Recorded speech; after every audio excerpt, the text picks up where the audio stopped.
Suddenly, Han Sen saw something green, about a foot long, sticking to the grass like a leaf. If he didn't look closely, he would have thought it was part of the grass and would have never imagined it to be a swift mantis that could split a human skull with a single blow. Its pair of sickle-like, jagged forelegs were even longer than its body.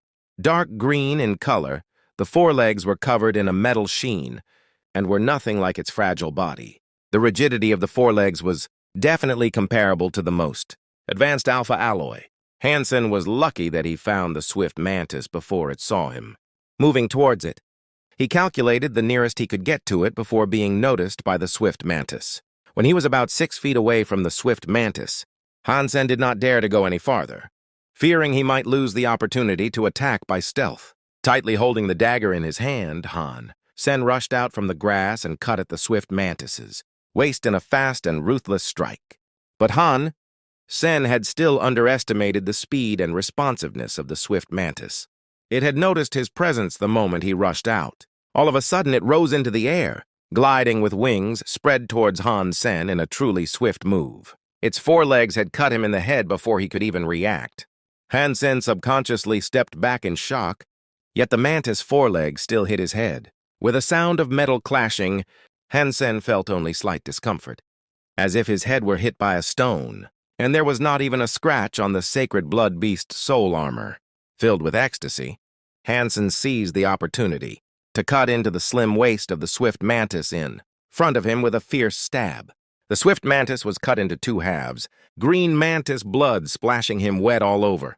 Han Sen didn't care at all and listened to the strange voice in his head blissfully. Primitive creature swift mantis killed, no beast soul gained. Eat the swift mantis to gain 0 to 10 primitive geno points randomly.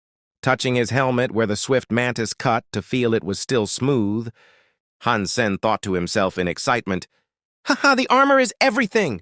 With my armor, I could kill whatever I want to kill and no one could ever hurt me. I wouldn't even fear mutant creatures."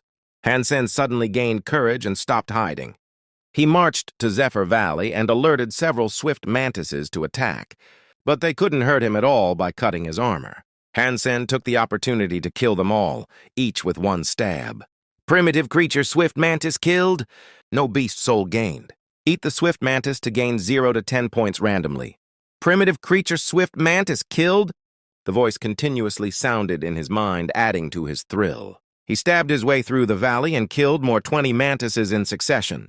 Su Xiaoqiao was on his way to Zephyr Valley as well, quietly mulling over his own bad luck. His parents were the owners of an interstellar conglomerate and were considered both distinguished and aristocrats. He, however, was randomly assigned to Steel Armor Shelter, where he had no friends or even acquaintances.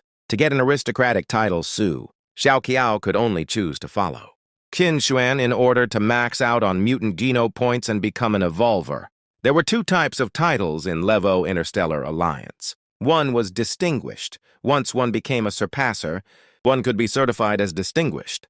The other was an aristocratic, if one could evolve with 100 mutant or more. Advanced geno points, one could be certified as an aristocrat. Either title involved a lot of benefits in the Alliance, and most importantly, they were a symbol of social status. Today in the Alliance, people were more and more snobby. People from the upper class wouldn't even talk to someone without a title. Even when doing business, advanced titles like Sacred Blood Aristocrat were beyond Su Xiaoqiao's dreams. All he wanted was to gain the title of Ordinary Aristocrat by maxing out on mutant geno points and completing an evolution. However, to get 100 mutant geno points was still too difficult for him on his own. He did bring a lot of money to Steel Armor Shelter, but money could only buy ordinary and primitive creature flesh, as very few people would sell mutant creatures. Only people who aimed to max out on sacred geno points like Qin Xuan would sometimes sell the mutant creature flesh they had. However, it wasn't money that she wanted, but loyalty and service.